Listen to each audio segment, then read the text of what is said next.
माझा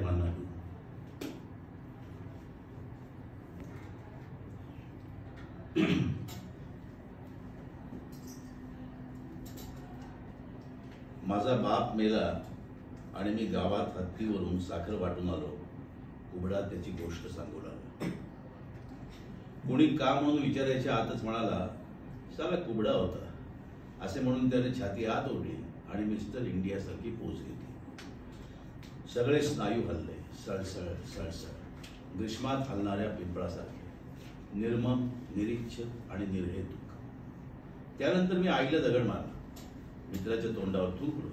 कुबडा पुढे सांगत होता. इनमेन 3 तासांचा प्रश्न होता. सीमारेषा समोर दिसत होती. तिथून पुढे बुद्ध चालत गेला. ती वाट स्पष्ट दिसणार होती. तो म्हणाला. आम्ही सर्वांनी कान टोकारले. तर साला समोरून ती आडवी आली. किती वेळा कुठे कुठे झोपलो. त्याच्या ईमेल्स, प्रिंट्स आउटचे भेंडोळे घेऊन आहे. मग आम्ही उत्सुकतेने विचारले. हातात मोबाईल होता. फेकून मारला, मर्मावर लागला आणि गर्भ पडून गेला. कुबडा सांगत होता. म्हणालो, erase, do you really want to erase? आकाशवाणी झाली. मी म्हणालो, येस येस येस. कुबड्याने विजयोन्मादाने उत्तर दिले. वेस्ट बिन उघडला. मातीत माती मिसळली. गांडुळांची नीरव वळवळ तेवढीच सुरू राहिली. तर तेवढ्यात एक पोऱ्या फाटक उघडून आत आला. कुत्री भुंकली नाही. मीच म्हणालो, आउट. पोऱ्या म्हणाला, मी पोस्टमन नव्हे. पुन्हा कुत्री भुंकलीच नाही. मी म्हणालो, आउट. कुबडा दम खाऊन सांगत होता. पोऱ्या म्हणाला, मी आहे प्रोफेशनल कुरिअर, पिजन ब्रँड. म्हणता म्हणता त्याने आणलेले पाकिट समोर धरले आणि म्हणाला, इथे सही करा. विश्वामित्र मेनका आख्यान वाचले असल्याने कुबडा म्हणाला, मी पद्मासनात जाऊन बसलो आणि डोळे मिटले. पोऱ्या म्हणाला, तुमचेच आहे, खुशाल डोळे मिटून सही करा. We deliver anywhere, professional courier, pigeon brand. पोऱ्याने पाकिट खिशात कोंबले. मी डोळे मिटून सही केली. डोळे उघडले तर पाकिटात करकरीत हिरव्या नोटा. प्रोफेशनल कबूतर गायब. जाताना कबूतर म्हणाले, सॅलरी बरोबर बोनस दिसतोय. Gautam Buddha, have great time with Gandhi बाबा. कुबड्याने सुस्कारा सोडला. आम्ही सगळेच मारलो. कदाचित वाटेत उपयोगी पडेल म्हणून पाकिट खिशात कोंबून मी चालू लागलो. कुबड्याने सांगितले. बातम्या छापून आणल्या. चॅनलवाल्यांना बाईट्स दिले. फोटो करता पोज दिली. एकला चलो रे स्लोगन दिली. पत्रके वाटली. अगदी दांडियात्रा स्टाईल भराभर चालू लागलो. कुबडा उत्साहात सांगू लागला. बराच वेळ चालून झाल्यावर सगळ्याच महाकाव्यात, नीतिकथेत किंवा मिथक कथांमध्ये लागतो तसा मलाही चौराहा लागला. कुबडा सांगत होता. चौराहा म्हणजे चौक, जिथून 4 दिशांना 4 वाटा फुटतात. परंपरेनुसार चौकात एक पार होता आणि पारावर टार्गेट मंडळी. मी विचारलं, यातला कोणता रस्ता सीमा पार करतो की जिथून पुढे बुद्धांनी घेतलेला रस्ता सुरू होतो? पारावरचीच मंडळी ती सर्व फिदी असली. मग शांत झाली. शांतता चांगली ताणल्यावर पुराण कथेतील म्हाताऱ्याने पारंपरिक तुच्छतेने माझ्याकडे पाहत बबलगमचा फुगा फोडला. सर्वच मार्ग सीमेपलीकडे जातात. तुला कुठला हवा आहे? त्याने विचारले. माझी पंचायत झाली. पारावरचे म्हातारे मला हसू लागले. टार्गेट गाऊ लागले. कभी यार कभी पार लगा तीरे नजर से या घायल किया रे तूने मेरा जिगर. थोडा वेळ असाच गेला. थोडा वेळ तसाच गेला. मग त्यातला एक म्हणाला, कॅन आय हेल्प यू? मी मानेने झोकाट दिला. यातला कोणता मार्ग मला सत्वर तेथे पोचवेल? गुरुजी, मला मदत करा, नम्रपणे कुबड्याने सांगितले. गुरुजीने काही सांकेतिक आकडेमोड केली. जैन मायकल बास्क्वाय किंवा फ्रान्सिस न्यूटन सुजाच्या चित्रातल्या पुरुषासारखा त्यांचा चेहरा होता. वेताळासारखे गुरुजी उडाले. वरच्या फांदीवर बसले. म्हणाले, बुडत्याचा पाय खोला. मी बुडता नसून कुबडा आहे, कुबड्याने उत्तर दिले. आणि हे कुबड देखील वडिलोपार्जित आहे. माझ्या बापाला कुबड होते, त्याच्या आज्याला कुबड होते, आज्याच्या बापाला कुबड होते, त्याच्या आईच्या आज्याला कुबड होते, आज्याच्या आईच्या पंजाला कुबड होते. एवढे सांगून झाल्यावर तो पुढे म्हणाला, बुद्धाच्या मार्गावर हे कुबड गळून पडेल, ओझे नष्ट होईल आणि मग मलाही मिस्टर इंडियाचा किताब मिळेल. एवढीच इच्छा मनात धरून मी हा मार्ग स्वीकारला आहे. तेव्हा गुरुजी, कर दीजो मेरा पेडा पार. कुबडा अधिक नम्र होत वज्रासनात वाकून नमाज पडतात तसा बोलू लागला. तुझ्या खिशात किती हिरव्या नोटा आहेत ते पाहून तोच ठरवेल तुझी दिशा. गुरुजी, तो म्हणजे कोण? गुरुजी, कोण भेटेल? कुठे भेटेल तो दयाघन? तो म्हणजे तोच तो निर्गुण निराकार, निळा सावळा, पांढरा किंवा काळा, म्हणजे तोच बरं बाळा. सर्व चराचराला व्यापून दशांगळे उरलेला, गीता, बायबल, कुराण आदी पुस्तकांचा नायक, खलनायक किंवा महानायक पत्सा कोण? गुरुजी, कुबड्याने भले मोठे कुबडकडे विचारले. कुबड्याची मानसिकता, लिंग लहान मोठे होते तसे कुबड लहान मोठे होत व्यक्त होत असे आणि कुबड मागे पुढे हलवत तो जीवनाचा आनंद घेत असे. असे त्याच्या खापर पणज्यापासून चालत आले आहे, असे वंश ग्रंथातच लिहून ठेवले होते. असे तो सांगत असे आणि आधार म्हणून अष्टवक्र गीतेची प्रत खिशात बाळगत असे. त्याने वर काढलेल्या कुबड्याला आपल्या हाताने स्पर्श करून गुरुजींनी कुबड्याचा संभ्रम दूर केला. ते म्हणाले, सुपर कम्प्युटर बेटा, तोच दाखवील तुला मार्ग. Where is the super computer? कुबड्याने विचारले. गुरुजींनी बोटानेच निर्देश करत त्याला सांगितले की या पाराच्या मागेच तो महादयाळू सुपर आत्मा आहे. कुबड्याने पाराला प्रदक्षिणा घातली. 10 घातल्या, 100 घातल्या, 1000 घातल्या, 10,000 प्रदक्षिणा घातल्या. पाराच्या मागे एका कोनाड्यात अखेर त्याला तो साक्षात्कारी दयाघन दृगोचर झाला. त्या कोनाड्यात घासून गुळगुळीत झालेले, हळदी कुंकाने माखलेले 2 दगड होते. शेंदूर थापल्याने ते अधिकच लोभस आणि गूढ दिसत होते. प्रयत्नपूर्वक त्यांच्याकडे पाहिल्यावर व आणखी काही 1000 प्रदक्षिणा घातल्यावर कुबड्याच्या लक्षात आले की पैकी एका दगडावर सुपर आणि दुसऱ्या दगडावर कम्प्युटर असे काही पुसट धुसर प्राचीन आणि दिव्य चित्रलिपीत लिहिले होते. कुबड्याने भले मोठे कुबड आत बाहेर करीत त्याला दंडवत घातला. उठ वत्सा, जवळून आवाज आला. कुबड्याने इकडे पाहिले, तिकडे पाहिले, वर पाहिले, खाली पाहिले, चष्मा घालून पाहिले, चष्मा काढून पाहिले, त्याला कुठेच कोणी दिसले नाही. भिवू नकोस, मी तुझ्या पाठीशी आहे. पुन्हा आवाज आला. कुबड्याने भिवूनच पाठी पाहिले. पाठी कोणीच नव्हते. गजानन महाराज? कुबड्याने थरथरत विचारले. टक टक टक टक आवाज झाला.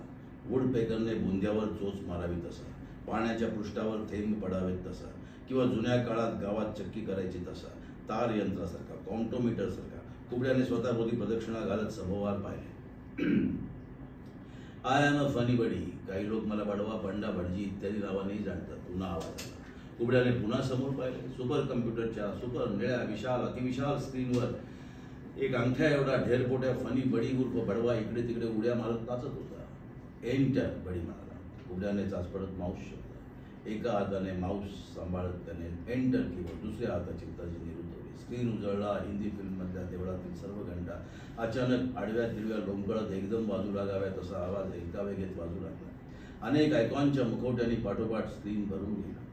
स्पाईन उसवे संज्ञा आणि निधने माच्या आडव्या तारा, उरला मागे शंख टपोरा, पोडा पोटा मधला हळवा दोडा, ब्रह्मांडाच्या दारा मधला असेल तिकडे झुळझुळ वारा, निळा स्क्रीन गुडघ्यांमध्ये स्पर्श तीक्ष्ण हा जरी बोचरा.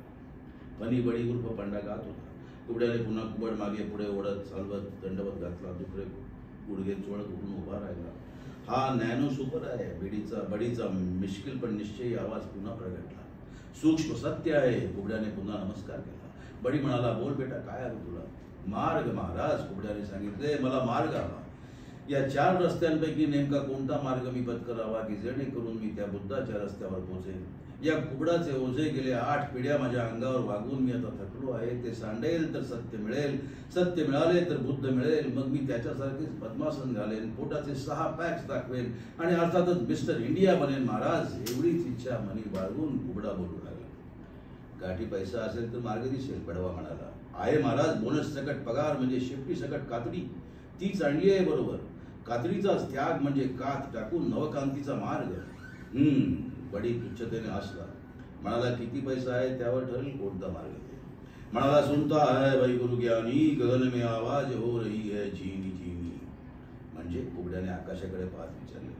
हे बघ, 4 वेगवेगळे मार्ग आहेत. सर्वच मार्ग सीमेपलीकडे जाऊन बुद्धाच्या मार्गावर मिळतात. पैकी पहिला आहे इकॉनॉमी रोड, जनसामान्य पथ, कमी पैशात बुद्ध मार्गावर पोहोचवणारा. बडी सांगत होता. या मार्गावरून राज्य शासन पुरस्कृत एसटी धावते. सध्या राज्याकडे पैसा नाही म्हणून बऱ्याच एसट्या बंद आहेत. ज्या चालू आहेत त्या जादा गाडी या नावाने आषाढीसाठी पंढरपूरला गेल्या आहेत. त्या जेव्हा परत येतील तेव्हा कार्तिकीसाठी पुन्हा सुटतील. त्यामुळे आधी आषाढी, मग कार्तिकी, मग पुन्हा आषाढी अशा चक्रात बिचारे अडकले आहेत. साहजिकच बुद्ध मार्गाकडे जाऊ इच्छिणारे हजारो प्रवासी सध्या येथेच अडकून पडले आहेत. इत्यादी माहिती कुबड्याने ताबडतोब डाउनलोड केल्यामुळे या मार्गाचा विचारही त्याने ताबडतोब पोचून टाकला. बडी म्हणाला, दुसरा मार्ग म्हणजे सागरी मार्ग असून समुद्री चाचे असल्याने धोकादायक आहे, परंतु धीम्या गतीने पोचतो इच्छितस्थळी. बडी म्हणाला, तिसरा मार्ग अंडरवर्ल्ड रोड म्हणून प्रसिद्ध आहे, तर चौथा सुपरसॉनिक उर्फ हवाई मार्ग असून केवळ मल्टीनॅशनलसाठी राखीव आहे. तात्काळ अंतिम सत्यापर्यंत जाण्यासाठी सर्वात वेगवान. कुबड्याने खिशात हात घालून पाकिट काढले. समोरच्या दुकानातून नारळ, हार, पेढे, कापुरादी ताट आणले. पाकिट ताटात ठेवले. नॅनो सुपर स्थूळ झाला. सौंडे सकट गणपती झाला. बडी म्हणाला, एंटर. कुबड्या म्हणाला, एंटर. बडवा म्हणाला, डिलीट. कुबड्या म्हणाला, मम. खर खर खर खर आवाज झाला. सहस्त्र हाताने प्रिंटर काही बाई छापू लागला. भटजी म्हणाला, कुबड्या, हे धर तुझे तिकीट. अंडरवर्ल्ड उर्फ पाताळ मार्गावरून वळण अथवा डायव्हर्जन, मग थोडा वेळ सिंधवाच्या 7 सफरी एकाच जहाजातून करून शेवटी अर्थातच सुपरसॉनिक मार्गाने तू सीमा पार बुद्ध मार्गावर पोशील. सुपर कम्प्युटरचा स्क्रीन मावळू लागला, बडी गाऊ लागला, पहा जरा या निळ्या सावल्या आणि प्रकाश ही काळा झाला, कोठे तरी त्या विश्वामधल्या आणि तारका दुभत्या झाल्या. स्क्रीनवर क्लोजअप होत प्रकाशाचा शेवटचा बिंदू उरला आणि बडी सकट पडदा दृश्य झाला. कुबडा हाताच्या आधाराने हळूहळू उठत चालू लागला. अनेक दिवस, अनेक रात्री, किंबहुना नुसत्याच अनेक रात्री कुबड्याने प्रवास केला. अंडरवर्ल्डमध्ये रात्री दिवस असे आणि दिवसा अर्थातच रात्र म्हणजे पुन्हा दिवसच असे. त्यामुळे एकूण काय तर रात्रीच प्रवास करावा लागेल. कधी बड्या उद्योग समूहाचा मॅनेजर म्हणून, कधी राजकीय पक्षाचा निष्ठावान कार्यकर्ता म्हणून, कधी ABC किंवा D किंवा E कंपनीचा शार्प शूटर म्हणून कुबड्याने या मार्गावरून बरीच वाटचाल केली. एन्काउंटर्स पाहिली, निवडणुका लढवल्या, आमदार पळवले, पुस्तके लिहिली, झाडे कापली, जगवली, उपटली किंवा नवी लावली, पारितोषिके घेतली, परत केली, टॅक्स भरला, चुकवला, पुन्हा भरला, जेल भरो, जिंदाबाद, मुर्दाबाद, मुन्नाबाई, MBBS, दिल बिल किल बिल थ्रिल फ्रिल गाणी गाई. कुबडा गप्पर झाला. कुबड मागे पुढं हलवत चालू लागला. नवनवी दारे उघडू लागला. पळ वाटा, चोर वाटा शोधू लागला, पळू लागला. पायाला चाके लावून फॉर्म्युला 1 मध्ये कुबडा पोहोचला. दिवसामागून दिवस गेले, रात्री मागून रात्री सरल्या, दिवस गेले, वर्षे सरली, वळणे आणि वस्ती पार मागे राहिली. कुबड्याने जग पाहिले, पासपोर्ट काढले, बदलले, व्हिसा मिळवले, बदलले, लाल, निळे, हिरवे, पिवळे, नारिंगी, पारवे किंवा जांभळे कार्ड मिळवले. कुबड मागे पुढे हलवले. त्याने स्पीड बोट घेतली, फरारी पळवली, जेट उडवले, रॉकेट आणि अवकाशयान पेटवले. आणि उद्याला जिथे जायचे तिथेच आता आधी पोचलो. हिरवे बुंदे मुळे खोलही आणि ओंडका वाट पाहत. गतशतकांचे सगळे टिंबर ढीग उशाला मिटले डोळे.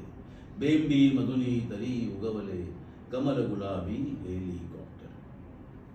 कुबडा ब्रह्म झाला, ब्रह्मदेव कुबडा झाला. बेंबीची झाकळे उडू लागला, हात वाकून पाहू लागला. पॉज. अशा रीतीने अखेर झाली. शेवट जवळ आला. सुपरसॉनिक मार्गाने सुटाबुटात कुबडा जमिनीवर उतरला. आता फक्त काही क्षणांचा अवधी राहिला होता. त्याने टायची गाठ सैल करून पुन्हा घट्ट बांधली. तिला डिंपल आणली. एअरपोर्टवरील औपचारिक पूर्तता झाली. शिक्के बसले, कार्डे बदलली, करन्सी घेतली. आता ग्रीन चॅनल्समधून बाहेर पडायचे. सिगरेटचे थोडू उडवतात तसे हे कुबड उडवायचे आणि बुद्ध मार्गावरून महाद्वाराकडे चालू लागायचे. महाद्वाराच्या दारात ते फोटो सेशन. क्षणभर सूर्य मावळून उगवून मावळावा तसे उडणारे फ्लॅश, मग थेट रॅम्प वॉक, पुन्हा उजेड, पोटाचे 6 पॅक्स, पद्मासन आणि शेवटी अर्थातच मिस्टर इंडियाची घोषणा. माझ्याकडे गमावायला फक्त कुबडच आहे, कुबडा कस्टम्सला म्हणाला आणि रुबाबाद ग्रीन चॅनल म्हणून चालत बाहेर पडला. विमानतळावर बेसुमार गर्दी होती. हजारो लोक बुद्ध मार्गावरून चालण्यासाठी साऱ्या जगभरातून येत होते. हौसे गौसे नवसे यांची तोबा गर्दी उडाली होती. सारखी विमाने उतरत होती आणि पुन्हा उडत होती. कौलारू छपरातून पडलेल्या कवडशा धुलीकण तरंगावे तशी त्यांची लगबग होत होती. बुद्ध मार्ग एक नव्हे अनेक प्रकाश रेखा आहेत. समोर निऑन साईनचा भला थोरला बिल बोर्ड होता आणि वेगवेगळ्या प्रकाशाचा वेग वेगवेगळा असल्याने सत्य याच मार्गावर दडले आहे असाही एक मोठा फलक विमानतळावर तरंगत होता. त्यामुळेच की काय, आकाशकंदिलाच्या कमी अधिक लांबीच्या झिरमिळ्यांसारखे प्रकाश मार्ग आणि त्यातील कोट्यावधी धुलीकण हलताना कुबडा पाहत होता. कुराणातील वचने अरेबिक कॅलिग्राफीत फ्रेम करून लावावीत तशा प्रकाश रेखिका दिसत होत्या. म्हणा बुद्धम शरणम गच्छामी, सर्वत्र आवाज भरून राहिला. संगम शरणम गच्छामी, हजारो प्रवासी पुटपुटत होते आणि काजवे उडावेत तसा त्या शब्दांचा आवाज जागोजाग पुंचक्यानी पेटत होता. कुबडा घाईभरून गेला. जिथे पोचायला हवे तिथेच पोचलो याची खात्री पटून त्याचा ऊर भरून आला. त्याची प्रत्येक शरीर पेशी जणू एक काजवा झाली आणि पेटली, किंवा सबंध पेशींचाच मिळून एक काजवा झाला आणि पेटला. ट्रॅफिक जॅममध्ये पेटलेल्या शेकडो टेल लॅम्प्समध्ये तो काजवाही लुकलुकू लागला. गॅलेक्सीतील ताऱ्यासारखा, लालसर पिवळा, एका तुंबलेल्या आकाशगंगेतील नवजात प्रकाशासारखा. कुबडा विमानतळावर बाहेर पडला. दुतर्फा विविध प्रकारची दुकाने होती. खचाखच मालाने भरून वाहत होती. सर्वांची नावे मात्र एकसारखी होती. उदाहरणार्थ Angulimal vada pav, Angulimal bhelpuri ragda patties, Angulimal salon, Angulimal parlour, Angulimal hotel, Angulimal funeral caretakers देखील. बहुधा अंगुलीमाल हे येथील राजाचे नाव असावे, कुबड्याने मनात म्हटले. चालता चालता कुबड्याला अचानक हलकी वाटू लागली. पाण्यात वजन विरघळावे तसे. त्याने आपल्या पाठीवरून हात फिरवला. क्षणभर त्याचा विश्वास बसेना. स्वतःला चिमटा काढून त्याने पुन्हा हात फिरवला. त्याचा जन्मजात साथी, वडिलोपार्जित मिळकत, जेनेटिक निशाणी आणि जणू स्वाक्षरीच असलेले ते कुबड त्याच्या पाठीवर नव्हते. त्याचा आनंद छातीत मावेना. त्याला खोकल्याची जोरात उबळ आली. उबळ सरली. डोळ्यात आलेले पाणी पुसून जमेल तेवढी लांब उडी आणि जमेल तेवढी उंच उडी कुबड्याने मारली. जोरात ओरडून बघितले. त्याने लांब मागे वळून पाहिले. सांबराची गळून पडलेली शिंगे दिसावी तसे त्याचे झडलेले कुबड रस्त्यावर निश्चित पडले होते. कुबड्याला आनंद व्यक्त करायचा होता. पिढ्यानपिढ्या कुबड मागे पुढे हलवूनच आनंद साजरा करण्याची त्याची पद्धत होती. आता कुबडच नसल्यामुळे हलवायचे तरी काय आणि मागे पुढे करायचे तरी कसे असा प्रश्न त्याला पडला. भिवू नकोस, मी तुझ्या पाठीशी आहे. यापूर्वी ऐकलेल्या उक्तीमुळे अर्थातच कुबडा डगमगला नाही. आनंदवादी प्रसंग साजरे करण्याचे नवे मार्ग सापडतीलच. तो ठामपणे स्वतःशी उद्गारला. Can I help you? समोरून आवाज आला. एक मुंडण केलेला तरुण उभा होता. लांबून भिक्खूसारखा दिसत होता. त्याच्या सर्वांगावर टाटू गोंदलेले होते. त्यामुळे जणू सापाची त्वचा पांघरली आहे असे वाटत होते. त्याचा वेश पंक रॉक बँडमध्ये शोभेल असाच होता. भडक आणि उत्तम, साधा आणि मळलेला, फाडून पुन्हा शिवलेला, रंगीत भगवा, हिरवा, चकचकीत आणि पारदर्शी, गामट आणि तेलकट, तरुण आणि उर्मट. कुबड्याने समोर पाहिले. असे शेकडो पंक उर्फ भिक्खू टाईप तरुण येणाऱ्या लोकांसाठी मदतीचा हात पुढे करताना दिसत होते. No Elvis, Beatles, all Rolling Stones, नाव सिंग, अंगुलीमाल, अंगुलीमाल ते गात होते. अंगुलीमाल काही वर्षापूर्वी ज्या मार्गाने कुबडा आला त्याच मार्गाने येथे आला. कुबडा स्वतः निर्णय घेऊन आला. अंगुलीमालला नियतीनेच आणली. फरक एवढाच, अंगुलीमाल हे नाव त्याने येथे पोचल्यावर घेतले. कुबडा ज्या मार्गावरून आला त्याच मार्गाने स्वकष्टाने कमाई करून नाव मिळवून तो येथे आला. त्याला नाव बदलून राहणे क्रमप्राप्त होते. नदीचे मूळ आणि संन्याशाचे कुळ जाणण्यात काय अर्थ. काही हजार वर्षापूर्वी याच नावाचा एक राक्षस सदृश इसम बुद्ध मार्गावर काही पावले चालला. त्याला शांती मिळाली. हे रहस्य जाणल्याने अंगुलीमालने सुपर शांतीसाठी नवे नाव धारण केले. मार्ग तोच चोखाळला. अंगुली म्हणजे बोट, माल म्हणजे फक्त माल. बोट दाखवेन तेथे माल काढेन या उच्च ध्येयाने अंगुलीमाल व त्याचे साथी झपाटलेले होते. ग्रोथ इज लाईफ हा त्याचा ग्रंथ कित्येक वर्ष बेस्ट सेलर होता. शेकडो भाषात भाषांतरित झालेला होता. की आता मूळ कोणत्या भाषेत लिहिला हे फक्त अंगुलीमालच सांगू शकला असता. बुद्ध मार्गावरील सारी व्यवस्था अंगुलीमाल पाहत असे. स्वाभाविक शौचालयापासून विमानसेवेपर्यंत हा शब्द ओंकारासारखा उठून दिसत असे. ए टू झेड आणि एंड टू एंड लिहिलेला व बुद्धाच्या अभयमुद्रेची हस्तछबी छापलेला टी शर्ट घातलेला तो तरुण पुन्हा म्हणाला, मे आय हेल्प यू? यावेळी आवाजात जरब होती. हेल्प घेतल्याशिवाय तरणोपाय नाही हे चाणाक्ष कुबड्याने ओळखले. ब्लॅक बेल्ट, सेक्स पिस्तौल, तरुण म्हणाला. कुबड्याने काहीच न समजल्यासारखा चेहरा केला. चेअरमन का अपना संघटन? पंक पुन्हा म्हणाला. लाईक रिपब्लिकन गार्ड्स, तो पुढे म्हणाला. या भागातील सर्वच तरुण मुले मुली हेच काम करतात. How can I help you sir? त्याने पुन्हा विचारले. महाद्वार, मला महाद्वारी जायचं आहे, कुबडा म्हणाला. सगळ्यांनाच जायचे असते लाफिंग बुद्धा, पण त्याआधी तुला खिसा मोकळा करावा लागेल, तो म्हणाला. लाफिंग बुद्धा? कुबड्याने आश्चर्याने विचारले. मी फक्त कुबडा आहे म्हणजे होतो.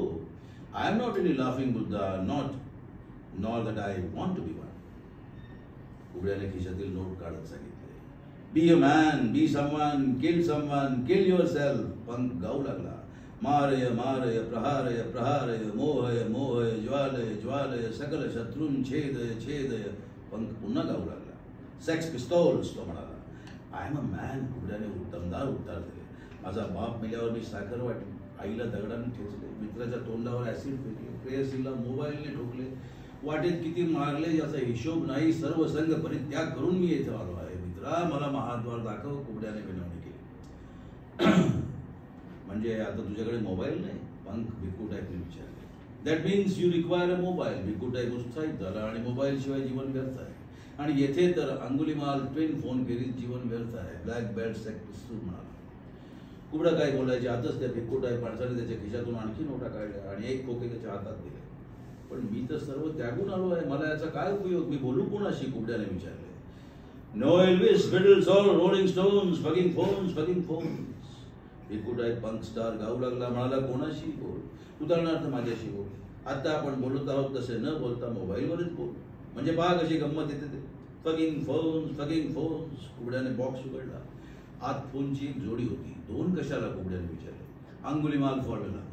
ड्रम वाजवण्याची ऍक्शन करत भिक्खू म्हणाला. आता तो आफ्रिकन टोळीतील रानटी जांभळा तरुण दिसत होता. शिकारीच्या मागे लागलेल्या चित्त्यासारखे त्याचे शरीर चमकत होते. आपुलाच संवाद आपुल्याशी महाराजा. महाद्वाराच्या मार्गावरील अंतिम टप्पा. लाफिंग बुद्धा समजून घे. मोबाईलचा सर्वात मोठा उपयोग हा.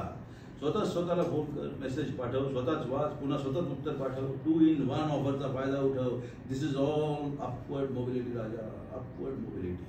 उन्नत अवस्थेच्या मार्गावरचे साधन आहे. Noble means for noble ends.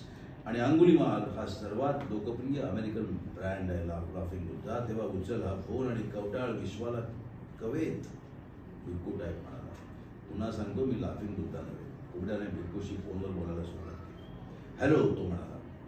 नशीलही पण दिसतो तसाच ढेरपोट्या तुंडील तनू. भिक्खू उद्गारला. No no, I cannot. मला महाद्वाराशी घेऊन चल, तिथे मी पद्मासन घालेन, ब्रह्मानंदी टाळी लावेन आणि पोटाचे 6 पॅक्स दाखवेन आणि मग मीच असेल मिस्टर इंडिया. कुबडा सांगू लागला. दरम्यान नेटवर्क चांगले नसल्याने कोणाचेच बोलणे कोणाला नीटचं ऐकू येत नव्हते. मग दोघेही खाणाखुणा करत आणि हातवारे करत एकमेकांची काही वेळ बोलले. भिक्खू टाईप पंख मधूनच फकिंग फोन्स, रोलिंग स्टोन्स असे फुटफुटत फोनकडे पाहत वेगवेगळ्या क्रिया करत होता. शेवटी मिळाले एकदाचं नेटवर्क. भिक्खू म्हणाला, buddy you look at yourself. असे म्हणत त्याने फोनवरच कुबड्याचा फोटो काढून कुबड्याला पाठवला. कुबड्याने फोटोकडे पाहिले. त्याचा विश्वास बसेना. डोळे विस्फारले. स्वतःचा विश्वासघात झाल्यासारखी वेदना त्याच्या चेहऱ्यावर उमटली.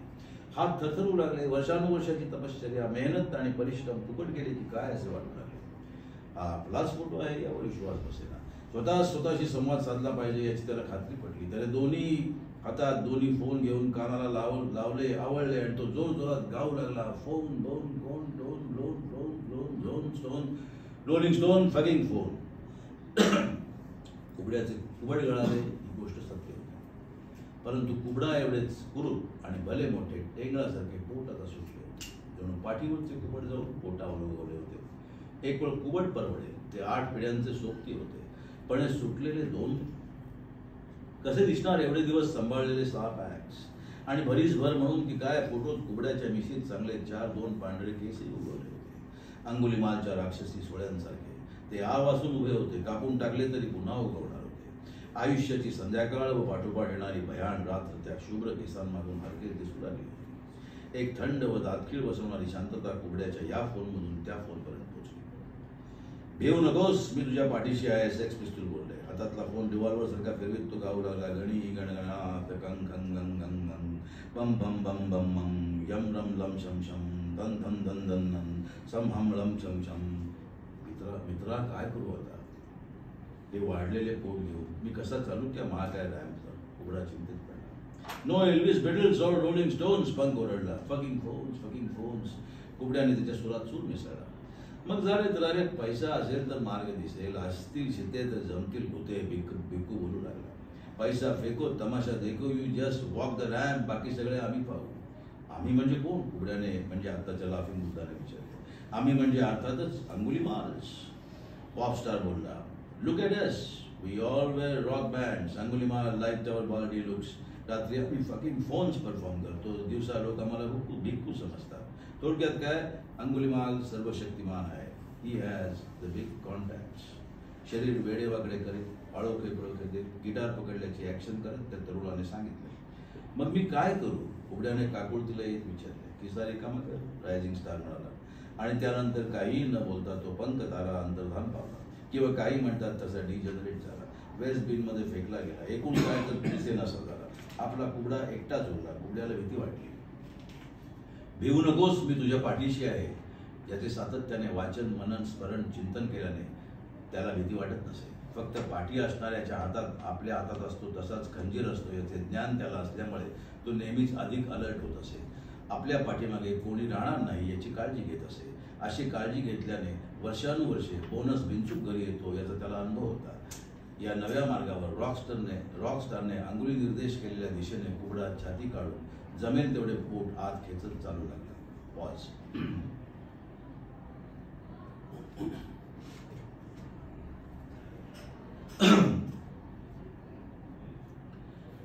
शेवटी उगवणार होता तो अखेरचा दिवस उजाडला. सर्व देशा धर्माप्रमाणे अंगुलीमालला या दिवसाला हिशोबाचा दिवस म्हणत असत. वर्षभराच्या पाप पुण्याचा हिशोब मांडून फळ पदरात घ्यायचा हा दिवस. याच दिवसाची कुबडा कित्येक वर्ष वाट पाहत. बुद्ध मार्गावर आज नेहमीपेक्षा गर्दी जास्त होती. पूर्वी सांगितल्याप्रमाणे कवडशात तरंगणाऱ्या धुळीकणांप्रमाणे माणसे त्या प्रकाशरेखेत तरंगत होती. योनी मार्गातून आत उतरलेल्या कोट्यावधी शुक्रजंतूंप्रमाणे प्रकाशरेखेत माणसे उघडत होती. बाहेरच्या जगाला कसलाही अंदाज न यावा इतक्या शांतपणे आत एक भयंकर शर्यत सुरू होती. शुक्रजंतूंची शर्यत. शेपट्या मागे पुढे हलवत डोक्याने डुशा मारून पळणाऱ्या माशांच्या थव्याप्रमाणे शुक्रजंतू पळत होते. त्यातील काही शेवटी अंड्यांपर्यंत पोहोचणार होते, परंतु एकालाच ते भाग्य लाभणार होते जो हे अंडे छेदून अंड्याच्या गर्भापर्यंत पोहोचणार होता. तेथे पोचून अंडे फळवणार होता.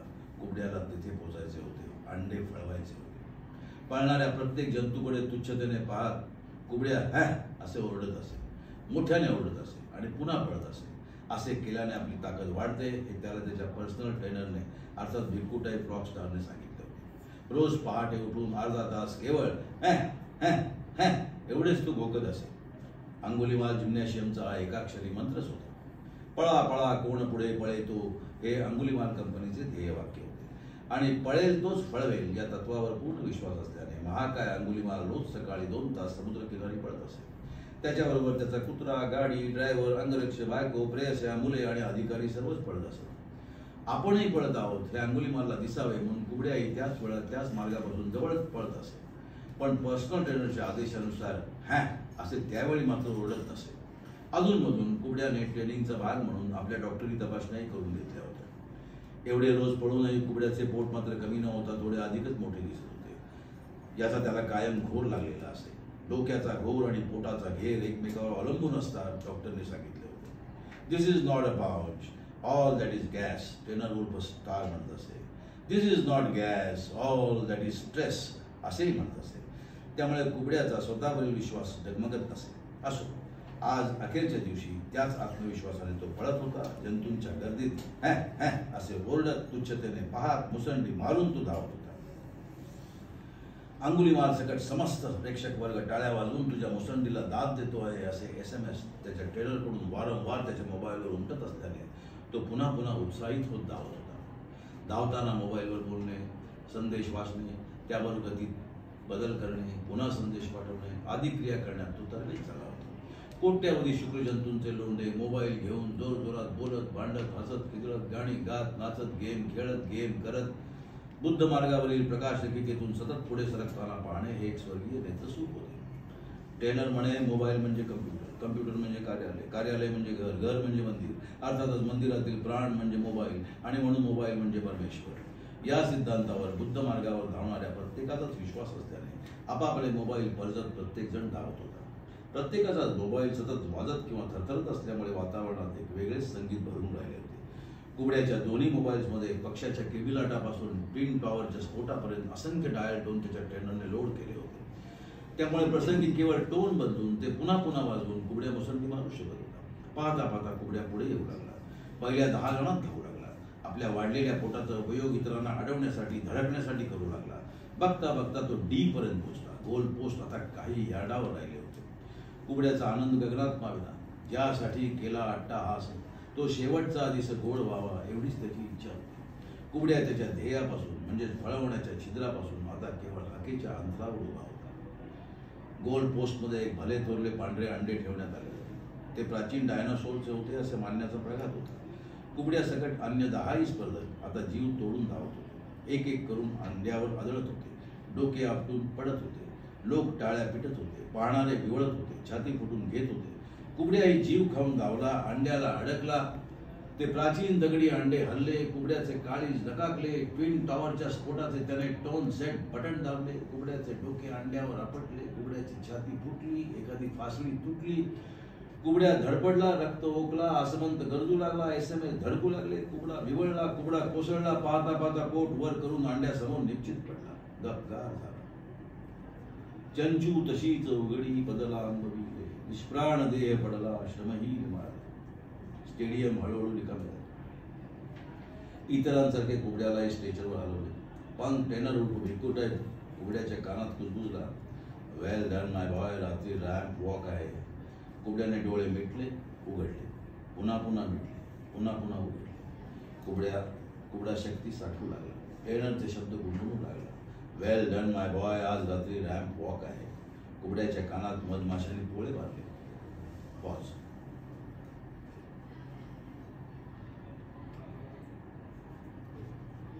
रात्र झाली, मध्यरात्र झाली, महाद्वाराकडे जाणारे सारे रस्ते पडून गेले. जन हे वळ तुझे इथे अंतरात्माची वळला. जनसागर लोटला. रॅम्प वॉकची जय्यत तयारी करण्यात आली. अंगुलीमालने पूर्ण इव्हेंट स्पॉन्सर केला होता. पंग स्टार म्हणाला होता, तू फक्त रॅम्प वॉक चाल, बाकी सारे ठरलेलेच आहे. फुले, फळे, रोषणाई, मोबाईलच्या डायल टोननी वातावरण गुंजवून दिले होते. क्लोज सर्किट टीव्ही आणि रॅम्प वॉक पाहता यावा म्हणून जागोजाग भले मोठे स्क्रीन्स लावण्यात आले होते. आकाशात फुलनाळ्या फुटत होत्या. थकलेला, रक्त ओकून पिळून निघालेला कुबड्या आपले पोट सावरत चालत होता. तेच काळात गर्दीतून वाट काढत होता. गर्दीच्या प्रवाहाबरोबर बिनतक्रार वाहत होता. कसा बसा तो एका स्क्रीनपर्यंत पोहोचला. त्यावेळी रॅम्प वॉक चालूही झाला होता. कुबडा कष्टाने पाऊल उचलत होता. गर्दीच्या भिंतीवर डोके आपटत होता. मोबाईल रिडायल करत भिक्कूला फोन करत होता. आवाजाच्या गदारोळात त्याच्या या फोनपासून त्या फोनपर्यंत केवळ थोडी देर के बाद डायल करे एवढाच आवाज पुन्हा पुन्हा घुमत होता. पाहता पाहता एक स्पर्धक रॅम्पवर चालू लागले. स्नायूंची सळसळ, बायसेपचे फुगवटे, ट्रायसेपच्या रेषा, अंगावरच्या नसा फुलत होत्या. पोटाच्या 6 पॅक्समधून विश्वदर्शनाचा अनुभव प्रेक्षकांना येत होता.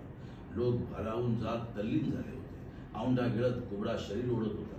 तो दुसऱ्या स्क्रीनपर्यंत पोहोचला आणि पाहतो तो काय, साक्षात भिक्कू रॉक स्टार पंग टेनर रॅम्पवर अवतरला. त्याच्या पाठोपाठ ते भले मोठे पांढरे अंडे. गर्दीला उधाण आले. नो एल्विस बिटल्स और रोलिंग स्टोन्स, रॉक स्टार ओरडला. Fucking phones. गर्दीने महाद्वार डोक्यावर घेतले. उत्साहाला उधाण आले. लोक गाऊ लागले, नाचू लागले. भिक्कू टाईप अचानक गरकन वळला. त्याचा टी शर्ट गर्दीकडे भिरकावला. कसलेल्या स्विमर प्रमाणे किंवा जिम्नॅस्ट प्रमाणे त्याने हवेतच सूर मारला. सारे शरीर बाणासारखे झेपावले. ब्लॅक बेल्ट जुडो खेळाडूची खास अदा पेश करत तो जमिनीवर आला. हात फिरले, मनगट गोलाकार फिरले. एका हाताच्या बोटाची व्ही नाचवत दुसऱ्या हातात तडाखा त्याने अंड्यावर मारला. अंडे फुटले. त्यातील बलक किंचित ओघळला. पाहता पाहता पाठोपाठ अंड्यातून एक ओंगळ, लिबलिबीत भुकेले, जाडजूड, भोचक आणि सतत लाळ गळत असलेले डायनासॉर्सचे पिल्लू पटकन बाहेर पडले. गर्दीने आकाश डोक्यावर घेतले. पंग स्टार त्या पिल्लाबरोबर नाचू लागला. जिबल्या चाटत पिल्लू धावू लागले, धपकन पडू लागले, म्युझिक वाढू लागले. भिक्कू आता चतुर्भुज भगवान विष्णूसारखा दिसू लागला. पाहता पाहता त्याचे हात ड्रम्स सोडून गिटारवरून झांजेवरून सिंक्रोनायझरवर ठेका वाढवत फिरू लागले. डायनासोर अदृश्य झाला. सुदर्शन चक्र सोडल्याच्या आविर्भावात भगवान विष्णूने अवकाशात चुंबने फुटली. ती खाली येण्याआधीच झेलण्यासाठी तरुणी भांडू लागल्या, झगडू लागल्या. तरुण उन्मळू लागले. गजर वाढू लागला. Mister India, mister India. गर्दीचा बेभान स्वर ओरडू लागला. भिक्कू टाईप रॉक स्टार आता स्वतःच्या मस्तीत नाचत होता, गात होता. डोकड्या कपड्यातील तरुणींची टॉपलेस गर्दी त्याच्या अवतीभोवती नेमून दिलेले अंगविक्षेप करत होती. कुबड्याच्या डोळ्यासमोर अंधेरी येऊ लागली. पाहता पाहता गर्दीची एक लाट त्याला तुडवून पुढे गेली. लाटेमागून येणाऱ्या लाटेवर गर्दी वर खाली होऊ लागली. बेधुंदपणे फुटू लागली. कुबड्याच्या बरगडीचा भाता क्षीणपणे हलू लागला. दृष्टी मंद होऊ लागली. रात्र वाढली, गर्दी वाढली. तिला पूर आला. पाणी गळ्यापर्यंत चढले. नाका तोंडात घुसू लागले. चहू बाजूना पसरू लागले. कुबड्याच्या मोबाईलमधून कानापर्यंत त्या पाण्याचा हावरट आणि सळसळणारा आवाज आदळत राहिला. महापुरात कुबडा बुडून गेला. पॉज.